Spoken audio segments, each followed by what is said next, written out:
What's up, everybody? I am Sully Erna from Godsmack, and we are here to talk about our new record, Lighting Up the Sky. Beautiful, Sully. Thanks for joining us this morning, my friend. Yeah, thanks for having me. My pleasure. So, as you mentioned, Godsmack are gearing up for the release of your 8th studio album, Lighting Up the Sky, which will be out on February the 24th. So, firstly, mate, how are you feeling about it? Well, we feel good. We can truly say that we believe with all our heart that, this is the best body of work that we've ever done in the studio. And it feels very complete. It feels very rounded for all fans Godsmack. And we're just really excited for the world to hear it.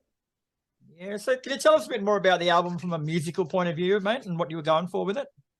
Well, I like to think of it as every great Hollywood movie is built off of the same format of a script, right? And so it's just a recipe that's worked over and over again. Every movie you've ever seen is boy meets girl, boy loses girl, boy gets girl back. And sometimes girl could be your job or your hobby or your addiction or whatever it is. But that's kind of the premise, right? And then there's a resolution at the end. So there's always like kind of a situation, the obstacles to get through it, and then a resolve. And sometimes the resolution is unresolved. But, in this case, as we were kind of sequencing this record, not even knowing, or having in mind that it was going to be somewhat conceptual, it really just started to tell a story. I was just writing about my life and the things that were going on in my life and have gone on in my life, the things I've appreciated, love found, love lost, the situations that we live in today and the times we live in today. And it really kind of told the story of one man's journey through his life, even all the way to the end when we talk about lighting up the sky. And it's just a song reflecting on the whole journey. And if I could talk to myself as a young version of me, what would I give that young guy advice now? And what would I say? Would I have regrets? Would I have done it differently? Would I have gone 1,000 miles an hour lighting up the sky? If and would I have gotten to where I gotten today if I didn't do it that way and had regrets and wanted to do it differently? So the record just feels very whole and complete. And I really feel like this record kind of wrote itself. Wow, that's really, really interesting. And so in the end, mate, did it give you some form of resolution? Yeah, it sure did. I mean, I think it's why we started having the discussion. We didn't go into this album cycle thinking that this was going to be our last one. But as we started thinking about the whole journey, the whole record was about the journey. And when we thought about it, we're like, man, we have to start realizing when we arrived and being content with that. Because so many people have goals in life and then they get there and then they want the next thing and the next thing and the next thing. And it's like, at what point do you say, listen, I just wanted one thing in my life and maybe a certain way of living, a certain status of a career. Some people just want a house with a white picket fence and a dog and a car, and then they want a truck and then they want 2 dogs and then they want a bigger house. And it's like, you need to know when to say when. And, part of our conversation was also, where are we at in our career right now? We have 26 top 10 singles, right? So we pulled 3 or 4 off this new record, which is very possible. We could be at 30. And what does that mean? We play 15 songs a night and never played the same single twice. Like, I don't know about you, but when I go to see my favorite bands, because I'm still a fan, I don't necessarily go see Aerosmith because I want to hear the new record. I'm going to see Dream On and Walk This Way and Train Kept a Rolling. I feel like we should be honoring that for our fans, because when we play live, they want to hear those songs. They want to hear Keep Away and Voodoo and Stand Alone. And, and it's like, we can't get to them all. So, and then the last part of it is just recognizing where we're at and the other things we want to do with our lives and what the stuff that we want to enjoy that we've missed our whole life because we've been constantly touring. I could just imagine in the studio, like some of the conversations you would have had about this and some of the realizations. There would have been some poignant moments in there. It was pretty emotional. This whole record has been very emotional for us because we're sad, that we've came to this decision, but we're so happy too. And we don't feel like we don't feel like it's the end. We just feel like it's a new chapter we're opening up. And now we can kind of celebrate our career by creating like a greatest hit show. Oh, so from Lighting Up the Sky, mate, you've so far released the singles You and I and Surrender. So would you say that those two together are a good sonic representation of the album as a whole? Well, Surrender's really the single. You and I was just a gratis track to give people a little taste of what's coming, to kind of entice them to know that this whole record is pretty full and complete. Um, but I don't know. I think when you listen to the whole record, you're going to hear so many other textures and dynamics in it, and I think that's when you'll get the full picture. Because Surrender is kind of a little bit of a extension of our newer sound that we were doing on Legends with Bulletproof and When Legends Rise and songs like that. And then you get to songs like Red, White, and Blue, which is kind of more of a traditional Godsmack song. And then, of course, there's, a big ballad on here. There's newer sounds and a newer kind of vibe for us, like Soul on Fire. But You and I and Let's Go, these songs are more designed for the kind of music that we love to listen to as well. Those songs for me bring me back more towards the music that we grew up on, with just a more modern twist to it. So listening to the Pink Floyd albums and Peter Frampton Live and Zeppelin and all that stuff. So when some of those songs take you into this like really kind of dreamy, trippy middle sections and all that, that's just stuff that we really enjoy ourselves. So it really has a lot of everything. And You and I also opens the album, mate, and it's an interesting choice in that most bands sort of go for something fast and upbeat as a first song, but You and I, it's a more measured traditional rock song. So why did you go with that as album opener?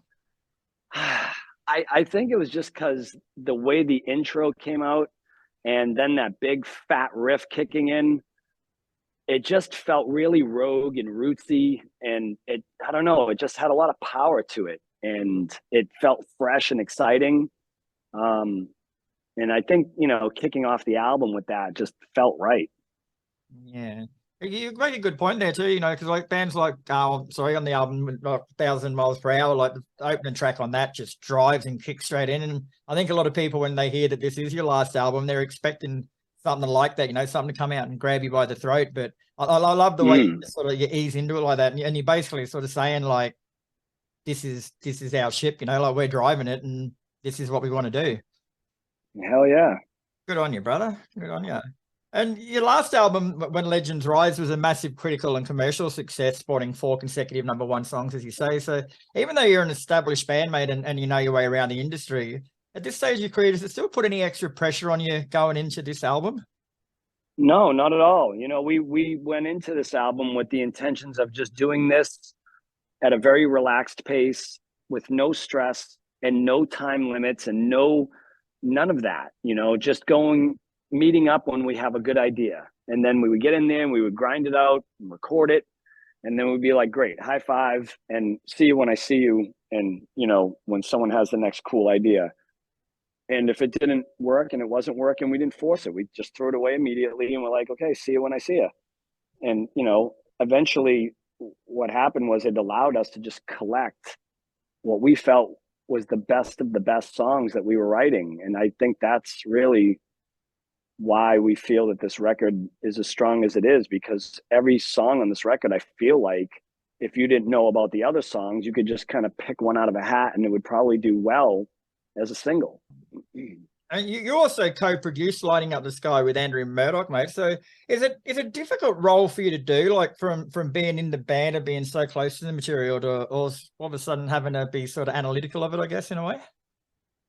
Well, I separated those emotions a long time ago. The better I became at songwriting, the more I became creative and gained more experience as a songwriter, and learned more in the studio. I started to be able to wear the producing hat at a very young stage. I mean, I really, have kind of produced most of these records. I mean, I've given people their deserved credits, but I think any of those producers would tell you that I have my hands all in this stuff all the time, because, it's a vision in my head, and I have to be able to get the sounds that I'm that I'm hearing inside of myself and get them onto a tape. And they've been a tremendous help with a lot of that stuff. So I'm not taking anything away from their contributions, but I've been able to kind of look at things and separate myself from being too emotionally attached to them, to just listening to them as a fan and as something I would want to hear as a fan of rock music. The way that you can do that, I guess that speaks volumes to your experience and also your personal nature, I guess, mate. But these days with technology and stuff and bands being able to do a lot of stuff themselves, like is taking on the role as producer yourself something that you'd necessarily recommend to up and coming bands and emerging bands? What do you think? It really, it's a preference. I mean, if you have the experience and you have a good ear for it, then of course you want to paint your own picture.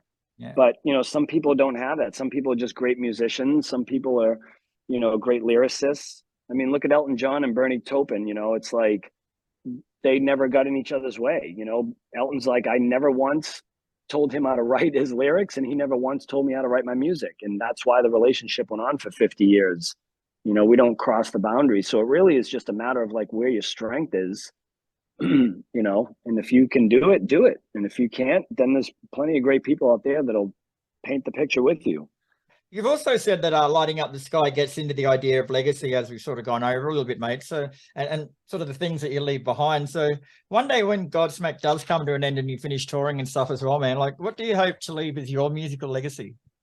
Well, if I could want anything out of this to live on, it would just be knowing that I was, listen, my job is to be an entertainer and a great songwriter. And if those songs have become the soundtrack to people's lives and got them through tough times or happy times and created those memories for their life, and I was able to entertain them when we delivered them live, then I've done my job. You mentioned a good point there too, mate. Like you mentioned the fact that you are a great songwriter, which is true, but and I guess you probably will still continue to write music in some capacity in the future. But now that you've caught an end on full Godsmack albums, I guess, mate, like do you think you're gonna miss that side of the creative process, like writing the songs and coming up with the songs? It's such a good question, because if there's one thing I've learned about life is that I don't know shit. You think you got it figured out, and then just when you do, it humbles you very quickly and throws a curveball at you. So you can never say never, but right now, where I am in this time and place in my life, I feel like I've done just about everything I've ever wanted to do in music. And it's left me with a very satisfying feeling of being complete. And so I don't know what I'm going to do after this, but I do know that music is in my blood, and I always feel like I will play my piano and the guitar. And if that leads me to writing songs and I just release some stuff on my own, then so be it. But if I never did again, I can't say I have any regrets. If this all came to an end tomorrow, I would be able to call it a pretty good run and be happy. As we said, mate, like this will be 8 studio albums. So looking back now, like on complete body of work, I guess, like how would you say that Godsmack's music's changed or grown since your self-titled debut in 1998 to Lighting Up the Sky?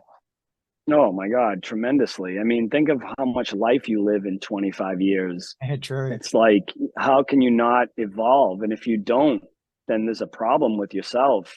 So I just been able to gather all these experiences that I've had and funnel them through my music.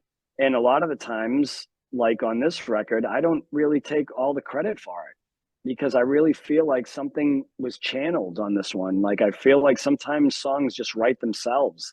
They come out of nowhere, out of thin air. I mean, literally a melody will pass through your mind or your body, and you just have to be able to document it and capture it before it goes away, because they go away very quickly. So I don't know where those come from. And if I did, I would be God, and I would never claim that.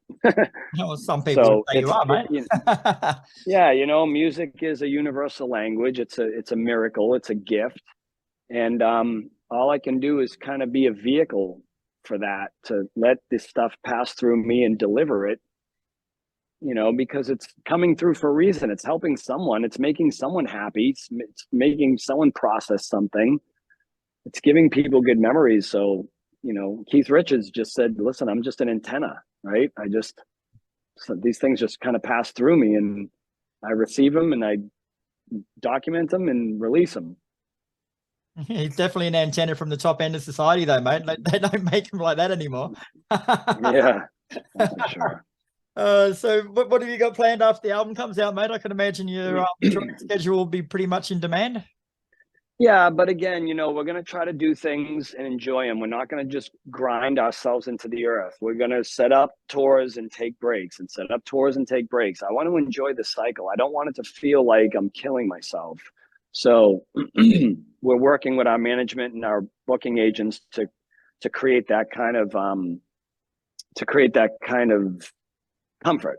And so, like, I'm looking forward on your landscape, I guess, and mate, is Australia any targets, would you say, this year or more likely next year? That I don't know yet, because I haven't really seen my schedules. I just been, finishing the new video and doing press. And I know I've seen some of the tour dates for the late April into the May run, which is domestic for us. But I haven't seen international dates yet. But listen, we love Australia. We love the country, the people. You guys have been great to us for the small amount of times we've been there. But of course, if there's a demand for the band out there and people are really enjoying this record, and we know that we can come out there and play to a good audience, then of course we're coming back.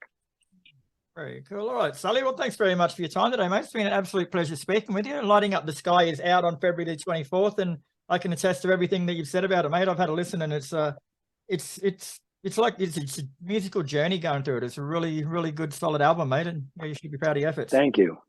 I appreciate that. Thank you. No worries at all, brother. Enjoy the rest of your day and enjoy the cycle.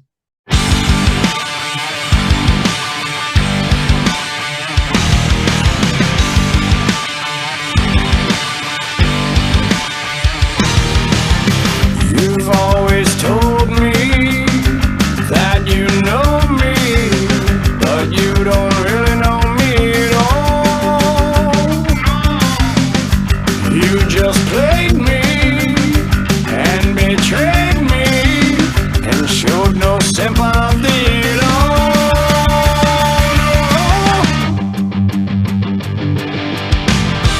Why can't you just please surrender? Surrender what you promised. Surrender what I need. Why can't you just see that sweet surrender in me? One time, surrender to me.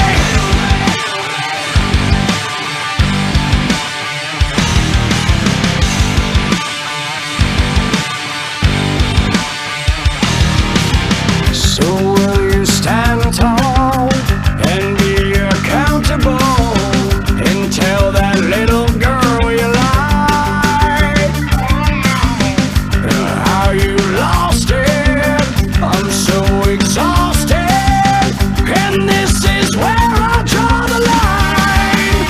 For the last time, why can't you just please surrender?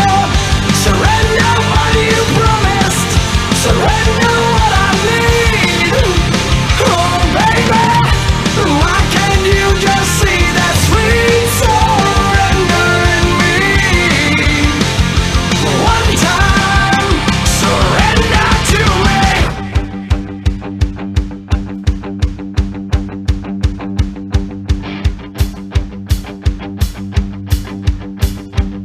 I'm done wasting time. So sick of your lies, and every time you seem to change your mind, manipulate, so quick to hate. A true master of your art you demonstrate. But I need a break from you. I need to separate from you. I need to keep my faith and do all the other things I promised to. Why